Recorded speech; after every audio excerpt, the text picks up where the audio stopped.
మన నందమూరి తారక రామారావు గారు మనందరికీ ఇన్స్పైర్ చేశారు. నందమూరి తారక రామారావు గారు స్థాపించిన ఇండో అమెరికన్ క్యాన్సర్ హాస్పిటల్ ఏదైతే ఇప్పుడు బాలకృష్ణ గారు చైర్మన్గా నడుపుతున్నారు, చాలా mobile screening cancer screening camp ఈరోజు మన మంగళగిరిలో జరుగుతుంది. 9వ తారీఖు కాకుండా రేపు 10వ తారీఖు కూడా ఇక్కడ జరుగుతుంది. క్యాన్సర్ అనే వ్యాధి చాలా ఫ్యామిలీస్ని తెలియకుండానే పీడిస్తుంది. అందుకే ముఖ్యమైన విషయం ఏంటంటే అందరూ వచ్చి క్యాన్సర్ స్క్రీనింగ్ రెగ్యులర్గా చేసుకోవాలి, ఎర్లీ డిటెక్షన్ అవ్వాలి, ఎర్లీ ట్రీట్మెంట్ కూడా జరగాలి. తెలియకుండా చాలా మందికి క్యాన్సర్ వ్యాధి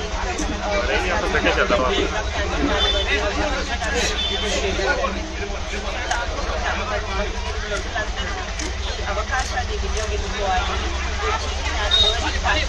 చేసుకోవాలి. ముఖ్యంగా మహిళలు ఎవరైతే 40 సంవత్సరాల కన్నా ఎక్కువ వయసు వారు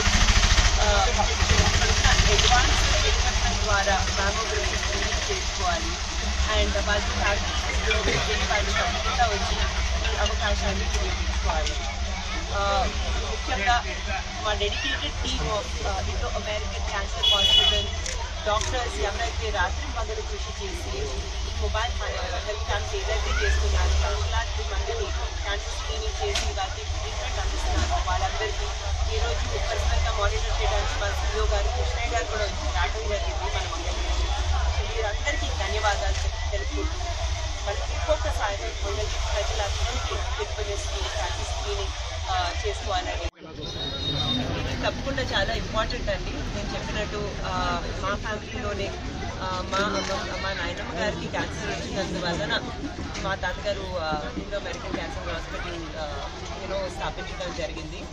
అండ్ ఇప్పుడు చూస్తున్నాం ప్రతి ఫ్యామిలీలో అట్లీస్ట్ ఒక్క మెంబర్కి ఏదో ఒక స్టేజ్లో క్యాన్సర్ వ్యాధి వస్తుంది. అందుకే చాలా ముఖ్యం వచ్చి స్క్రీనింగ్ చేసుకుంటాం. అండ్ నాన్నగారికి నాకు చాలా ప్యాషన్ హెల్త్ కేర్ సర్వీసెస్ అందించడం. అందుకే నాకు గర్వంగా ఉంది నేను లక్షలాది మందికి నాణ్యమైన క్యాన్సర్ సర్వీసెస్, క్యాన్సర్ స్క్రీనింగ్ అందిస్తున్నాము. Thank you.